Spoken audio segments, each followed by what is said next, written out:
Hello दोस्तों, मैं अर्चना आपके अपने परिवार जज अकेडमी में आपका हार्दिक स्वागत करती हूँ।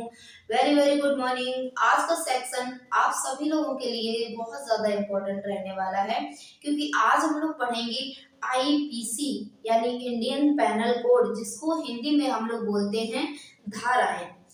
आज का टॉपिक सभी विद्यार्थियों के लिए और प्रत्येक नागरिक के लिए आवश्यक है, क्योंकि जो टॉपिक है ये हमारे संविधान से रिलेटेड है।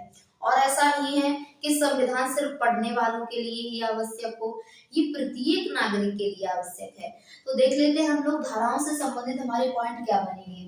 सबसे पहले जान लेते हैं धाराओं को इंग्लिश में क्या कहते हैं। आईपीसी आपने सुना होगा। किस आईपीसी के तहत आपको गिरफ्तार किया गया, किस आईपीसी के तहत आपको सजा सुनाई गई, यानी किस धारा के तहत। तो इंग्लिश नाम है धाराओं का आईपीसी, जिसको हम लोग बोलते हैं इंडियन पैनल कोड। ये होता है आईपीसी का फुल फॉर्म कभी पूछ दिया जाए तो आपका हो जाएगा इंडियन पैनल कोड। क्या हो जाएगा? Indian panel code. अब आगे बात करते हैं, क्या ये जो धाराएं या आईपीसी है भारत में रहने वालों के लिए, सभी के लिए जरूरी है? ये सभी पर लागू हो सकती हैं? नहीं, सिर्फ ये तीनों सेनाओं को छोड़कर और सभी पर लागू हो सकती हैं। जब तक आप यानी आर्मी, नेवी और एयरफोर्स में हैं, तब तक आप पर ये धाराएं लागू नहीं की जा सकती हैं। अब इसमें एक एक धारा हमारी जो यहाँ से इतनी दी गई है, देख लेते हैं किस धारा के तहत क्या सजा दी जाती है। तो देखिए, सबसे पहली धारा है आपकी 140। कौन सी धारा है? 140। कोई सरकारी ड्रेस पहनने पर, अगर आपने कोई सरकारी या गवर्नमेंट यूनिफॉर्म पहन ली है, तो इस धारा के तहत, कौन सी? 140 धारा के तहत आपको सजा सुनाई जाएगी। ऐसा हुआ कि मान लो हमारा सरकारी नौकरी की तलाश में थे, अब मान लो डॉक्टर बनना चाहते थे या मान लो पुलिस वाले बनना चाहते थे, हम एक इंस्पेक्टर बनना चाहते थे और किसी कारणवश हमारा एग्जाम नहीं निकला, नौकरी नहीं लगी, तो हम क्या करेंगे? मान लो अपना प्राइवेट थाना खोल लेंगे, यही सोच तो होगी ना। लेकिन नहीं, प्राइवेट थाना खोलोगे, आप वर्दी पहनोगे। अगर आपने वर्दी पहनी तो आप 140 धारा के तहत आपको सजा दी जाएगी। इसलिए कोई भी सरकारी यूनिफॉर्म आप नहीं पहन सकते हो जब तक सरकारी पोस्ट पर नहीं होगे। तो इसलिए देखते हैं सेकंड नंबर पर हमारी 201 धारा कौन सी है?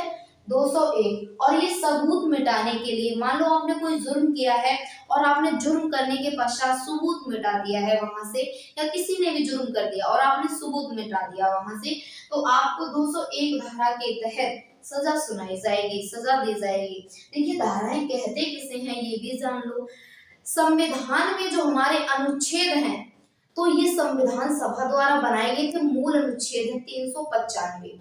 उसी के बाद जो इसमें बदलाव हो रहा है संविधान में, संसद के द्वारा या विधान परिषद के द्वारा कोई नियम बनाया जा रहा है, तो उसे हम धारा कहते हैं। ठीक है। अब देखो, 201 धारा में क्या है? सबूत मिटाने के लिए, किसी ने कोई सबूत मिटाने की कोशिश की तो उसको 201 धारा के तहत कार्रवाई की जाएगी उसके ऊपर। उसके बाद है 212। ध्यान से एक एक आईपीसी को देखते हुए चलेंगे धारा को।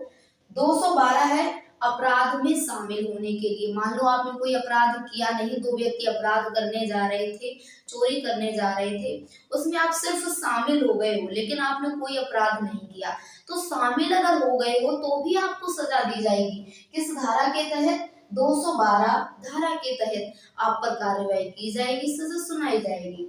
इसमें अपराध में शामिल होने के लिए, कि आप अपराध में शामिल क्यों होने गए थे। कोई अपराध किया हो या ना किया हो, उससे कोई मतलब नहीं है।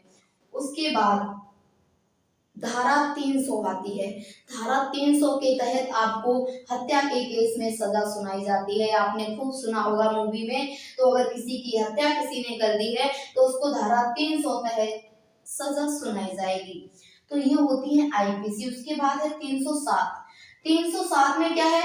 300 में आपने हत्या कर दी और इसमें आपको सजा भी सुनाई जाएगी 300 के तहत। लेकिन क्या हुआ? आपने किसी की हत्या करने का प्रयास किया लेकिन उसकी हत्या नहीं कर पाई, तो इस दौरान आपको धारा 307 के तहत हत्या का प्रयत्न किया है आपने, इसलिए इस धारा के तहत आपको सजा सुनाई जाएगी।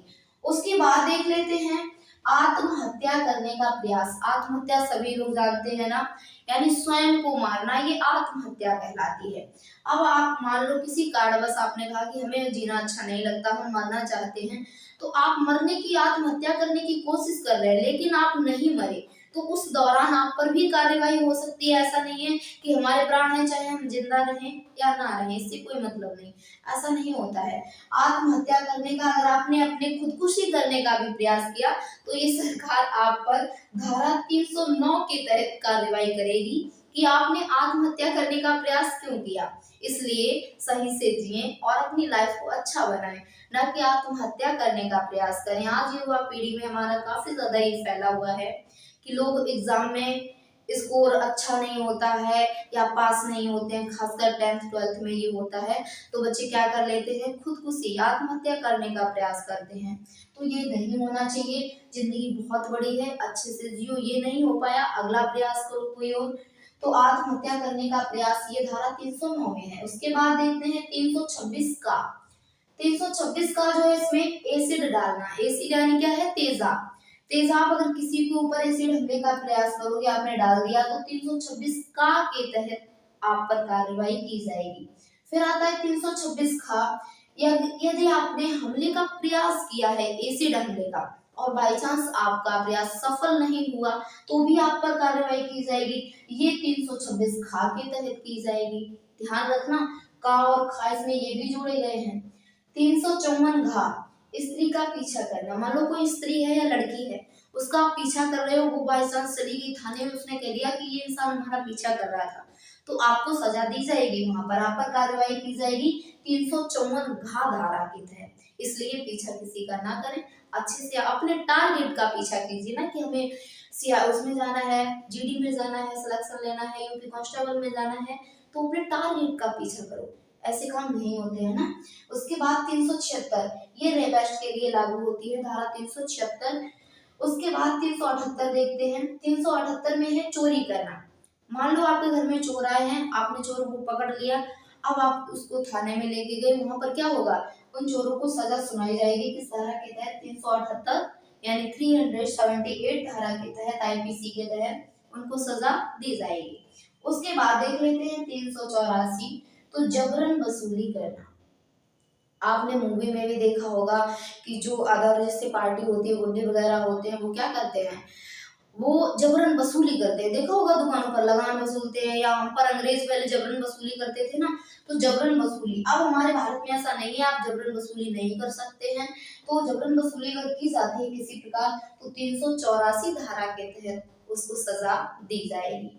उसके बाद 362 है अपहरण, यानी जिस प्रकार सीता जी का अपहरण हुआ था, अगर आप किसी बच्चे का या किसी पुरुष का या किसी स्त्री का अपहरण करते हो, उसे उठा ले जाते हो, किडनैप करते हो, तो आपको 362 धारा के तहत सजा सुनाई जाएगी, आपको यहाँ पर कार्रवाई की जाएगी। उसके बाद देख लेते हैं 60वीं हमारी है 391। 391 का मतलब इसमें क्या है, डकैती। आपके घर में या कहीं भी डकैती पड़ी है, जिसने डकैती की, बाई चांस वो पकड़ा गया, तो डकैती के दौरान अगर वो पकड़ा गया, तो उसको डकैती 391 के तहत उसको सजा सुनाई जाएगी, कार्रवाई की जाएगी।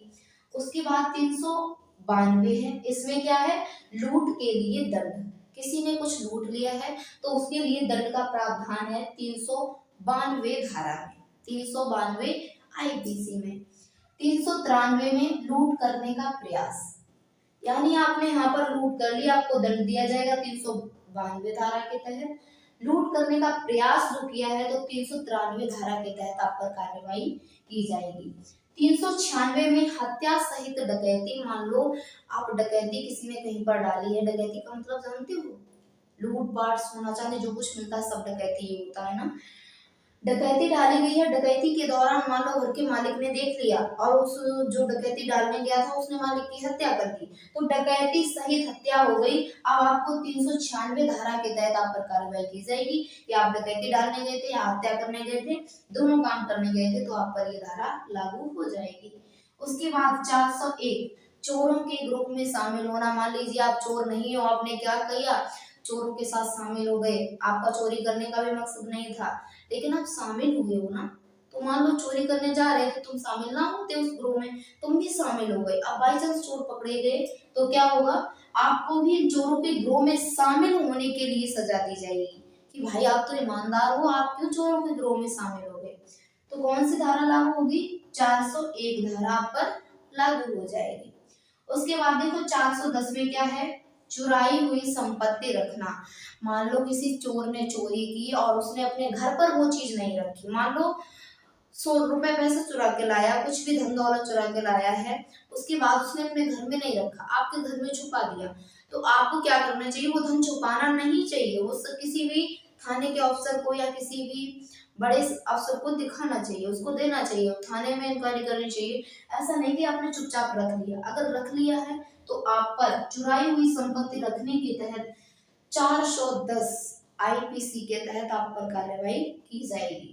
उसके बाद देखो आर्टिकल 24, इसमें बेईमानी करना, बेईमानी करोगे तो 24 जो आपका आईपीसी धारा है इसके तहत आप पर कार्रवाई की जाएगी। उसके बाद देखो 511, 511 में क्या है, आजीवन कारावास है।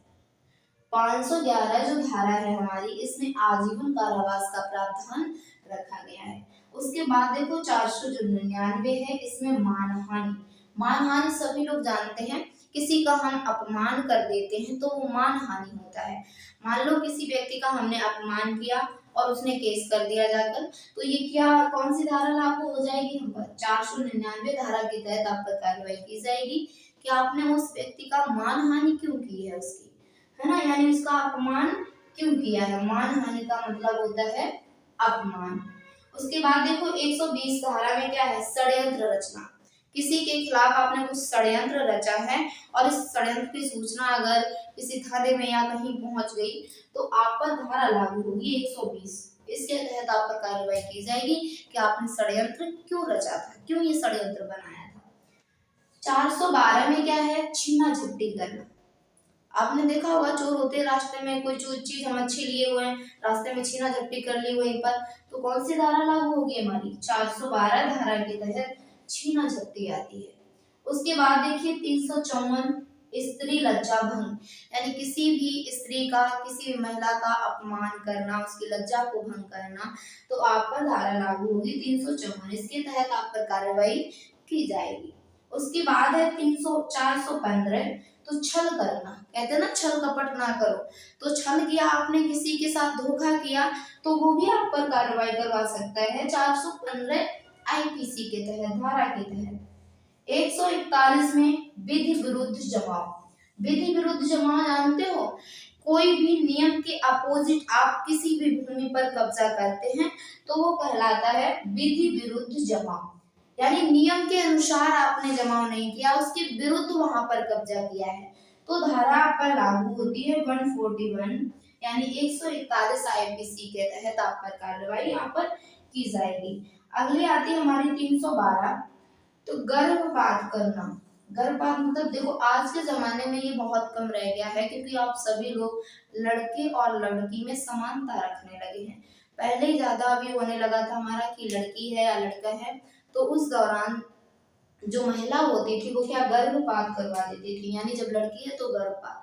अगर ऐसे किसी भी थाने में या किसी भी अफसर को सूचना मिल जाती है तो आप पर धारा ये लागू हो सकती है 312। इसके तहत आप पर कार्रवाई की जा सकती है, और ये सही भी नहीं है। हमारे समाज में ऐसा नहीं है कि सिर्फ लड़के ही ग्रोथ कर रहे हैं, लड़के और लड़कियों बराबर योगदान है सभी का।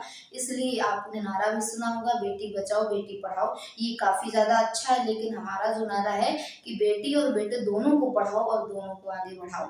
इसलिए जय हिंद। आज की क्लास यहीं तक, फिर मिलेंगे नेक्स्ट क्लास में।